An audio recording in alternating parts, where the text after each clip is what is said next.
I just say it.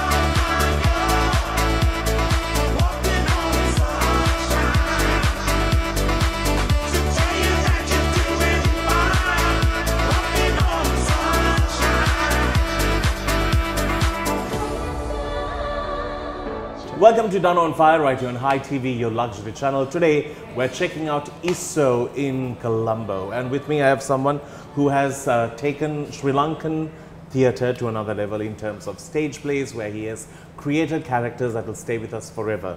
The one and only Feroze Kamardeen. Thank you for joining me on the show. Thank you for having me, Danu. I'm super excited that you're here because I've been asking you for a long time.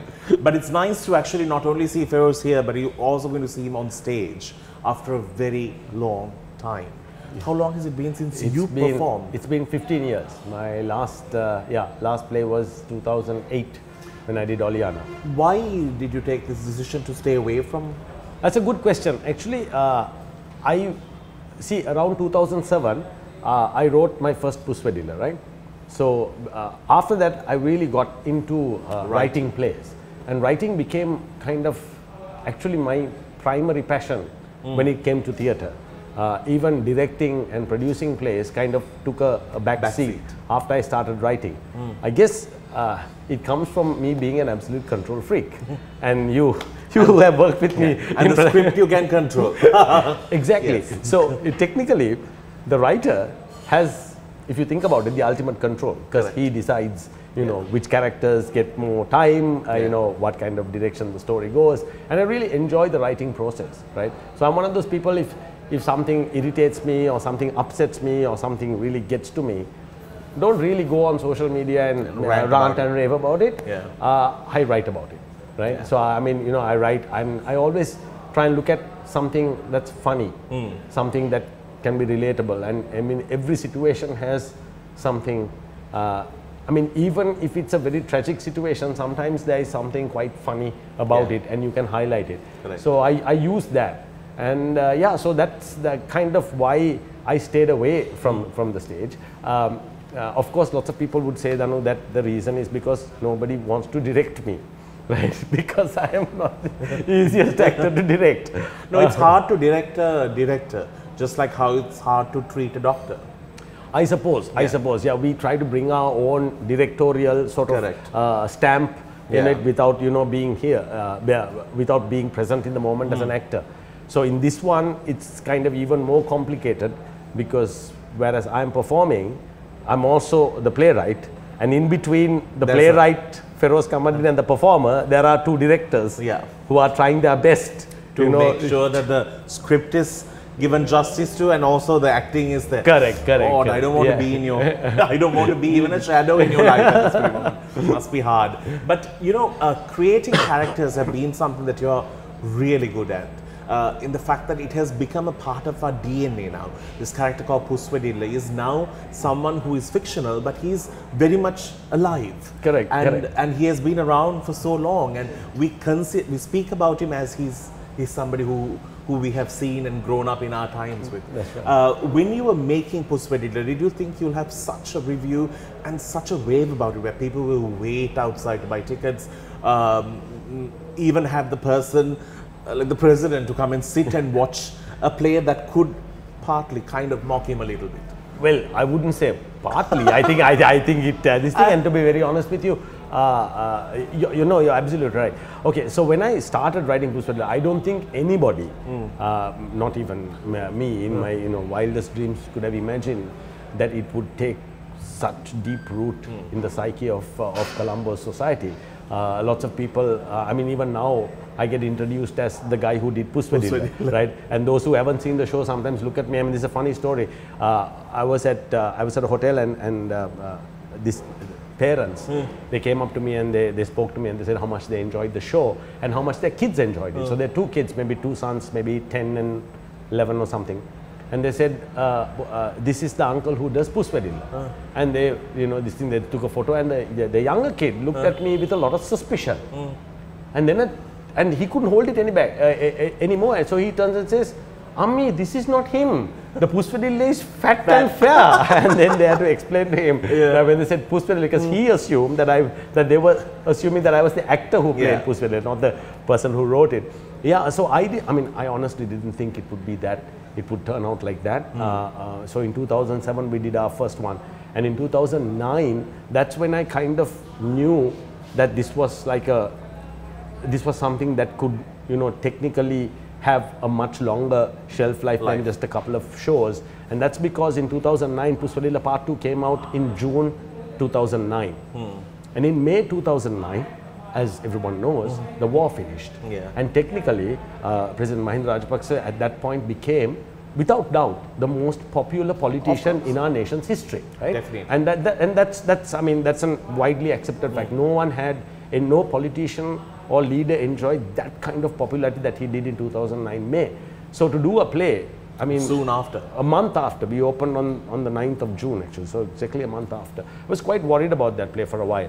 But I mean, we had 8 shows, all were sold out and people absolutely loved it. And so then obviously every 2 years I brought out a Pushpadilla, so 2011, 13, and then the last one, for some reason, it should have been in 2015, 2015 October. I brought it forward by 1 year to 2014 October.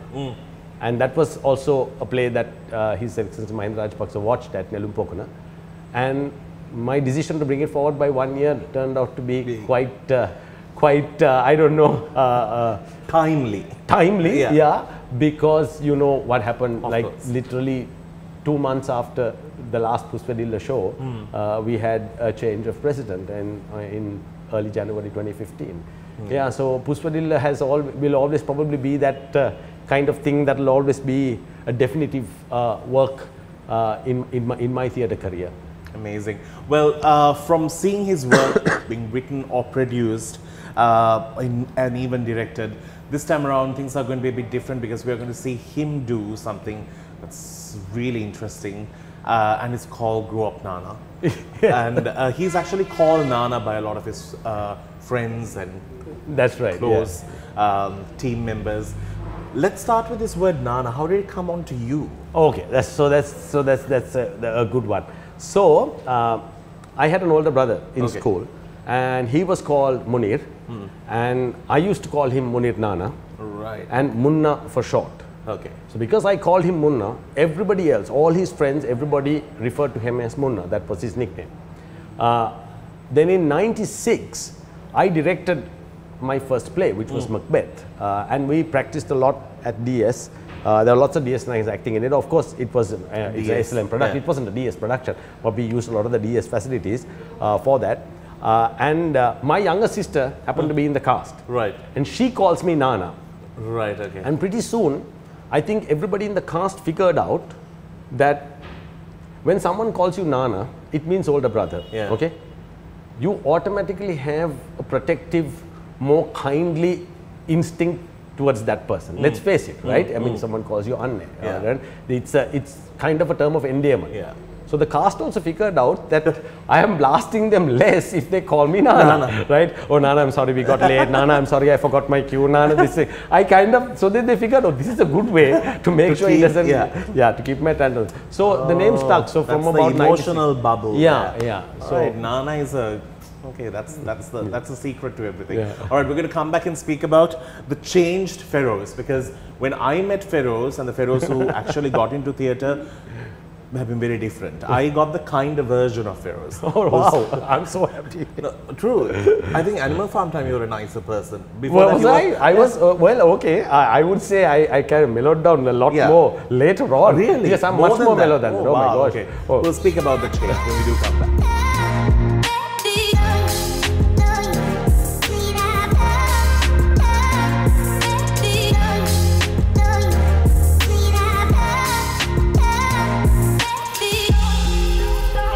Welcome back to the show. The conversation continues with one and only Feroze Kamardeen. Now, I really wanted to know about this transformation that Feroze had at one point, going from a very strict, losing my cool really fast kind of a director to very calm, you guys do, let me sort this out. Is that Nana eventually got into you? Yeah, I suppose over the years you kind of mellow down a bit. So when I met you, it was not so mellowed down. No, I was still quite. I mean, you remember Animal Farm? No, you were very kind to us. I may have been kind to you guys because I think you all were just coming in, you were just out of school, young and stuff like that. Young buds. Yeah. But I was quite tyrannical. I think. I threw a famous tantrum in 2003, so 1 year after Animal Farm. Oh wow! Maybe the frustration of Animal Farm came out. Yes. And it's quite funny because. I think Marsh Donanwell was playing the lead and he had a very strenuous physical where he literally gets beaten up by these two guards. And after everything was over, I screamed at everybody and I said, you know, the only thing that's pulling its weight on stage is the smoke machine, and that thing was made in China.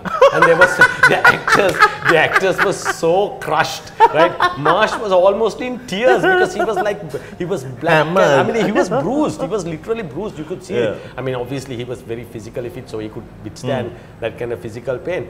But when I said that, I mean, he was so crushed, right? And you know, he actually came out and said, "Are you sure I was really bad?" I said, "No, you were not so bad." This is just an overall viewpoint, so that everyone knows it. Yeah. So, but yeah, I guess after I started writing more and getting into that, it kind of mellowed me down a little bit as a director. And to be very honest with you, Danu, the more I write, I feel the less I am becoming more accomplished as a director. I think that kind of is dawning on me more and more, that it's best if my work is direct, if my scripts are directed by someone else, because it kind of brings a different perspective. Yeah, and also you'll be able to see it from a different person's point of view. Exactly. Yeah. And that's, I think, essentially how plays are meant to be consumed also. I mean, you know, it's not like playwrights always direct their own plays. Don't worry, another 100 years or so, somebody will direct it and then your spirit can see it. Yeah, I suppose. So I'm also I'm enjoying the writing process so much. I actually, you know, prefer that somebody else actually takes my script and directs it and, you know, gives it their vision and stuff like that. It's amazing. Now, when you say this sentence as your play that's coming up, it says, "Grow up, Nana." Only someone who is in the Muslim community could say it and not make it sound offending. This is an excellent question. It's an absolutely excellent question. I have gone through this with Jaffna Boy. That's why I'm saying. Okay, so now when we spoke, when I called you, you just said, "Hello, Nana, how are you?" Yeah. Okay, because it's very normal to you. I believe, and this is kind of one of the things that I'm also addressing in the play. It's about, you know, who we are, and you know, and for example, so many people call me Nana, and I know sometimes bystanders are shocked. Oh my gosh, why would you say that? Yeah, why would you say that? Is that like a racial slur? Is he being this thing? Is he insulting? Whatever. But I consider it nothing but a term of endearment, and everybody who calls me that means nothing else but that. Okay? Of course, it's not a dig at you. It's not a dig. It's never a dig. It's always said in the right way. But it's quite funny because a lot of people, even after seeing the publicity and obviously a very clear poster, a very clear image of, you know, the different stages of me growing up, they still refer to the play as "Grow Up, Nana," and I'm going like, who is Nana? I mean, why would you call it that? It's very clearly Nana, right? There's an image of me wearing a cap, for goodness sake. I mean, you couldn't. But people are scared to say the word Nana. But I'm saying you don't have to be, especially not to me, because that is my nickname. Correct. Right? I felt the same when I used to do these small little Jaffna Boy skits, because I was born in Jaffna and I have that identity, I was able to say it. Otherwise, people will think that I'm just taking a dig at but as Jaffna Timers, we have certain mannerisms that come down. We have certain quirks about us, which is so Jaffna Tamil. You know?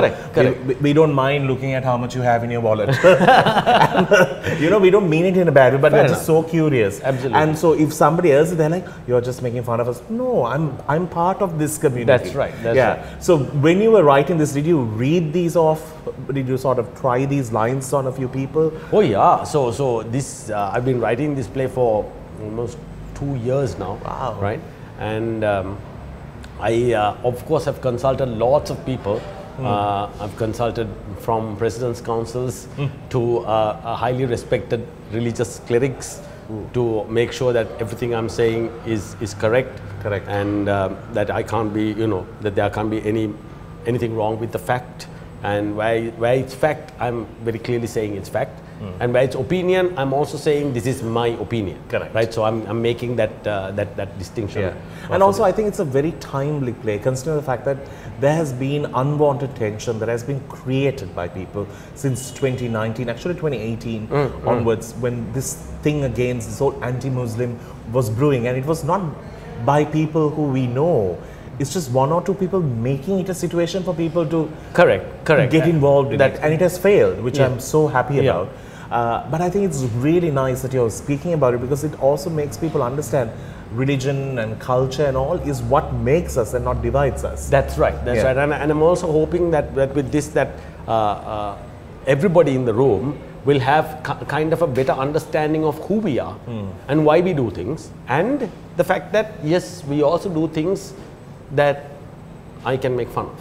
Correct. Okay, and that's fine, because every community does does things. I'm sure you will find plenty of things in the Jaffna Tamil community, or even in the Colombo community, where you will find it. The Jaffna Tamil Canadian community. Yeah, exactly, right. So like that, I'm also looking at this thing, like like how we treat Muslims from different places, how we treat Muslims from different sects, all those things. So so it's kind of a sort of an inward look at my community, trying to build a bridge between my community and the others, and also kind of to say, I think nothing humanizes people, Danu, than the ability to laugh at yourself. Of course. It is this thing. I mean, I keep telling my team, and they make fun of it, but comedians and comic writers, one of the things we do is we wear our flaws very proudly. Yeah, true. Very proudly. For example, you cannot tell a fat joke to a fat comedian. You know why? Because he knows every fat joke in existence, and he probably knows a few that you don't even know. Okay, he won't try to hide it. Yeah. He will celebrate it. Okay, he will celebrate it. So comedians are like that. They take their flaws, then they celebrate it, and then they use it. They use it to create humor. They use it to show a mirror up to society and say, this is the kind of silly things we do, right? So so that's kind of why I'm doing this, and why I'm coming back myself. So it's starting on the 24th. It's starting on the 24th. We are running we are running 3 shows, because we are running a morning show on Saturday 10:30, and they were running a night show on Saturday as well. You can buy the tickets. It's available at the Vent, and also it's available. You can follow their pages for more details. When you get into a break, we'll come back with more. To stick around. This is Danu on Fire.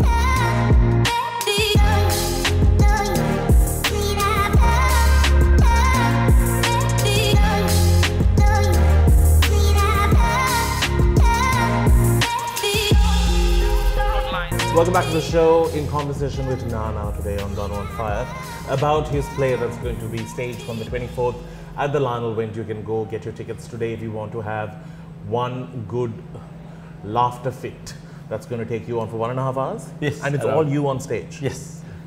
That's amazing. You need a lot of stamina. A lot of people think, doing a play is easy. They also think doing a stand-up is so much more easier. It's not, because it's one person with all those timing cues, keeping people entertained.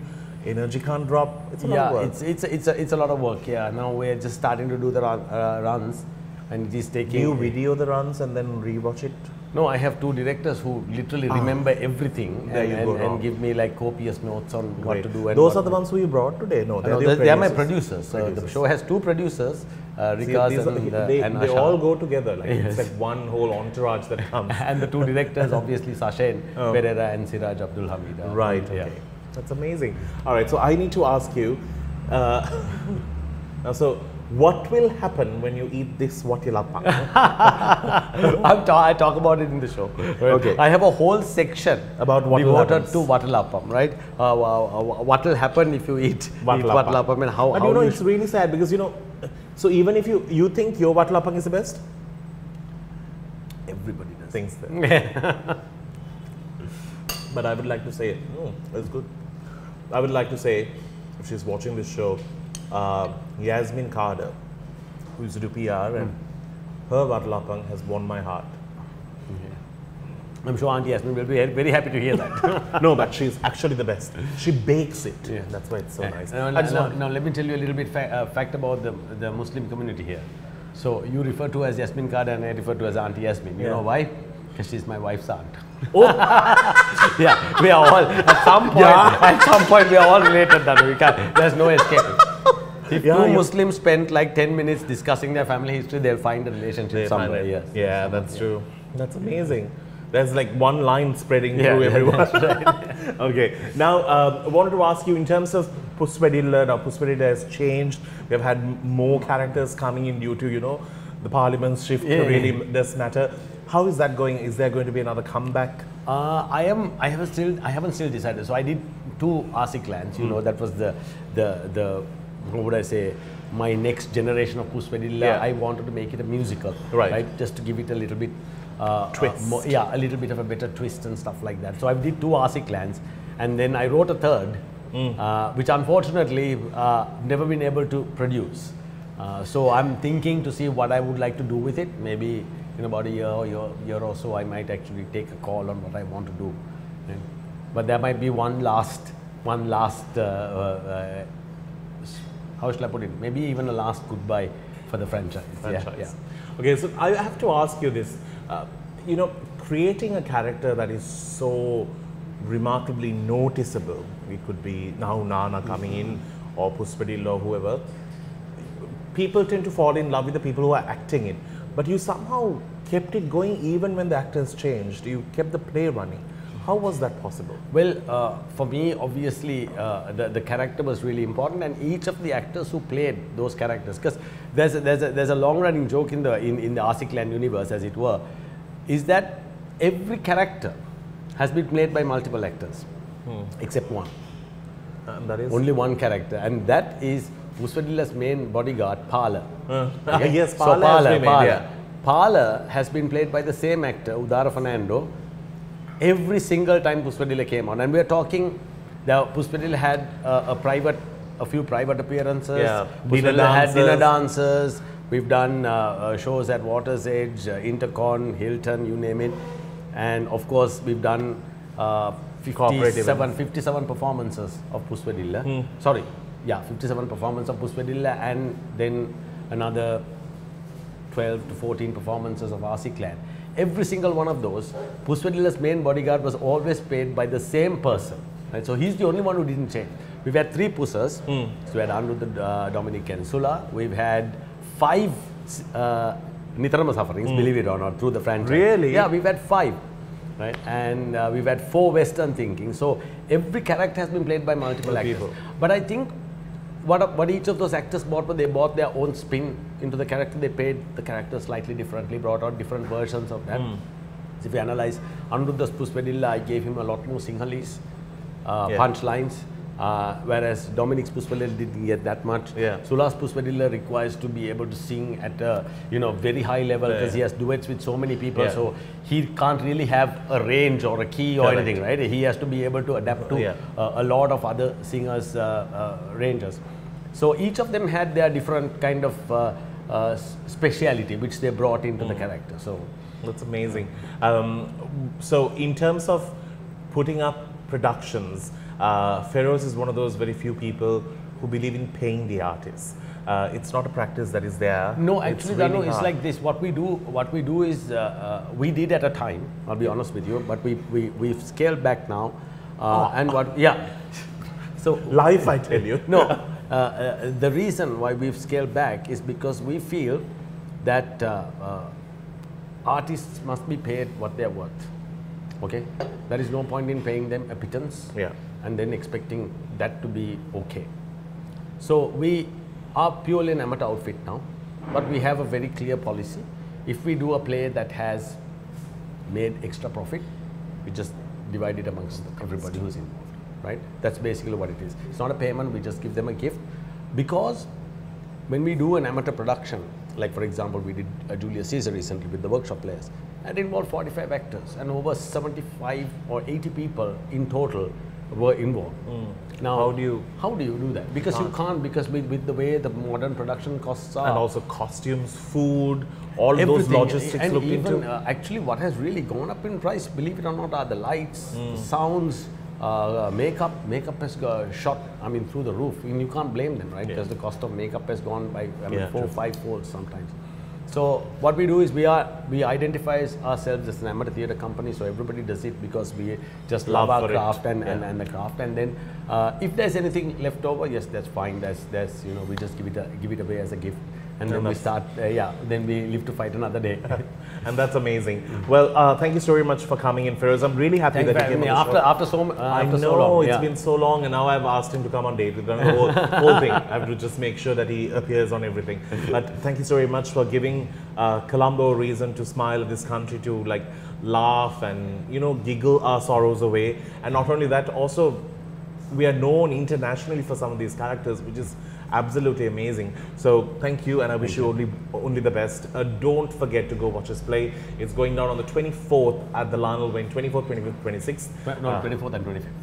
What you said? No, 3 shows. 25th we're having 2. 25th there are 2 shows. So you better have something happening for you between those 2 slots. No, we are okay. 10:30, no, so 12 o'clock I'll have enough of a rest. You'll have another Vatlapang and On that note, we need to wrap things up. Thank you for joining us on the show. Thank you to Iso for hosting us. We will see you soon. Till then, you keep smiling. All right. Thank you.